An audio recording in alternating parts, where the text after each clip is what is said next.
History calls it a miracle, but what if it's all wrong? One small leak could dissolve them alive. Everything you've been told about the Messerschmitt 163 comet is a complete and utter lie. History books love to call it a revolutionary masterpiece of engineering, a wonder weapon that was years ahead of its time. But Control, for the this is men Viper forced 1-1. into We have that problem. cockpit, Engine it 2 is wasn't losing a power, plane. descending. It was a high-speed coffin designed to dissolve your skin while you were still breathing. You've seen the Pre-flight grainy checks complete. footage Moving to the jet. and heard the legends of the world's first rocket-powered fighter. But the real reason this project was a catastrophic failure is something the history books conveniently skip.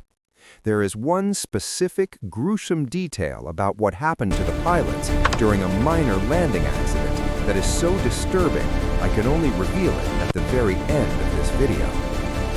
Imagine it's 1944. The Allies are raining fire on Germany. Suddenly, something streaks through the sky at nearly 600 miles per hour. It has no propellers. It makes a roaring sound like the end of the world. It looks like a spaceship from the future. To the Allied bomber crews, it was a ghost. To the Nazi high command, it was their last hope. But to the pilots, it was a death sentence. The Me-163 Comet was a tiny, tailless aircraft powered by a rocket engine. On paper, it was unstoppable. It could climb to 30,000 feet in under 3 minutes. It was faster than anything the Americans or British could even dream of building. But here is the secret. The Me-163 killed more of its own pilots than it ever killed enemies. In fact, its kill-to-loss ratio is one of the most pathetic in aviation history. Why? Because the Comet wasn't powered by normal fuel. It was powered by a volatile nightmare cocktail of two chemicals, T-stuff and C-stuff. T-stuff was a highly concentrated hydrogen peroxide. It was so corrosive that it would spontaneously ignite if it touched anything organic, cloth, leather, or human flesh. The pilots had to wear special rubberized suits just to sit in the cockpit, but even those offered almost no protection. If a single drop of this fuel leaked, the pilot wouldn't just burn, he would literally start to dissolve. Think about the sheer insanity of the takeoff. The Comet didn't have traditional landing gear. It sat on a little two-wheeled dolly. Once the plane took off, the pilot would drop the wheels. But if those wheels bounced off the runway and hit the fuselage, the impact could jar the fuel tanks, causing the T-stuff and C-stuff to mix prematurely. The result?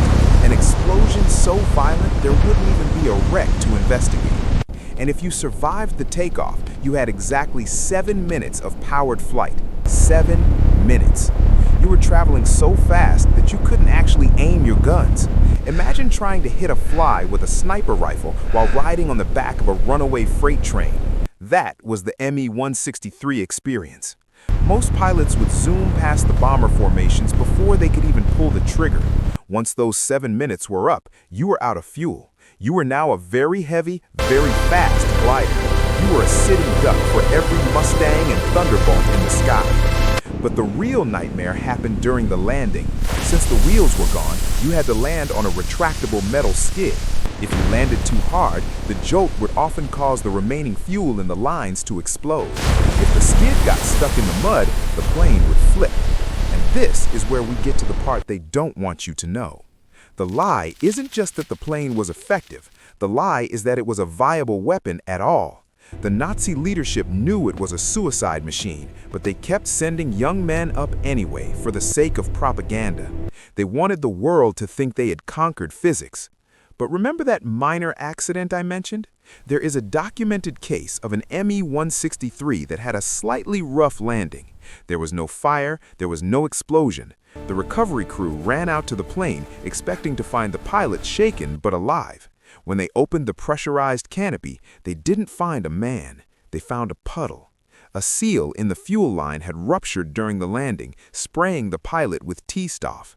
Because he was trapped in the cramped cockpit, the chemical had literally dissolved him.